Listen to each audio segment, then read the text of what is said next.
பிறந்த நாளை நாம் கொண்டாடி கொண்டிருக்கிறோம்.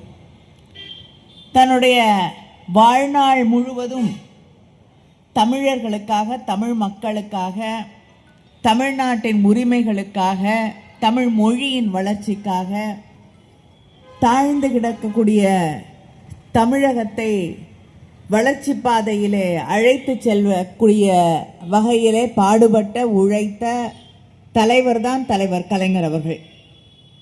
தொடர்ந்து தமிழ்நாட்டு தான் ஆட்சி பொறுப்பேற்றுக் கொண்ட உடனேயே தமிழ்நாட்டின் உரிமைகளுக்காக, மாநில உரிமைகளுக்காக நம்முடைய திராவிட முன்னேற்ற கழகத்தின் போராட்டம் தமிழ்நாட்டு உரிமைகளுக்காக, மாநில உரிமைகளுக்காக நடக்கக்கூடிய இந்த போராட்டம் இன்று நேற்று தொடங்கியது இல்லை.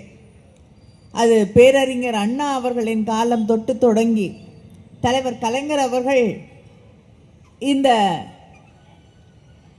மத்திய ஒன்றிய அரசிற்கும் மாநில அரசிற்கும் இருக்கக்கூடிய அந்த நிலையை, மாநில அரசு பெற வேண்டிய உரிமைகளை பற்றி ஆராய்வதற்காகவே தனியாக ஒரு கமிஷன் அமைத்து ராஜ்மன்னார் கமிஷன் என்ற அந்த கமிட்டியை அமைத்து அதை அந்த அறிக்கையின் வழியே நம்முடைய உரிமைகளை பெற வேண்டும் என்று நிலைநாட்டிய தலைவர் தான் தலைவர் கலைஞர் அவர்கள். இன்று அந்த வழியிலேதான் ஒவ்வொரு நாளும் தமிழ்நாட்டின் உரிமைகளுக்காக நம்முடைய முதலமைச்சர் அண்ணன் தளபதி அவர்கள் போராடி கொண்டிருக்கிறார்கள். இந்த ஒன்றிய அரசு, மத்தியிலே இன்று ஆட்சியிலே இருக்கக்கூடிய பாஜக அரசு ஒவ்வொரு வழியிலும் தமிழ்நாட்டு மக்களுக்கு எதிராக, இந்த நாட்டிலே இருக்கக்கூடிய சிறுபான்மை மக்களுக்கு எதிராக செயல்பட்டு கொண்டிருக்கிறது என்பதை நாம் மறுக்க முடியாது. ஒன்றை நினைவிலே இங்கே இருக்கக்கூடிய அத்தனை பேரும் வைத்துக்கொள்ள வேண்டும்.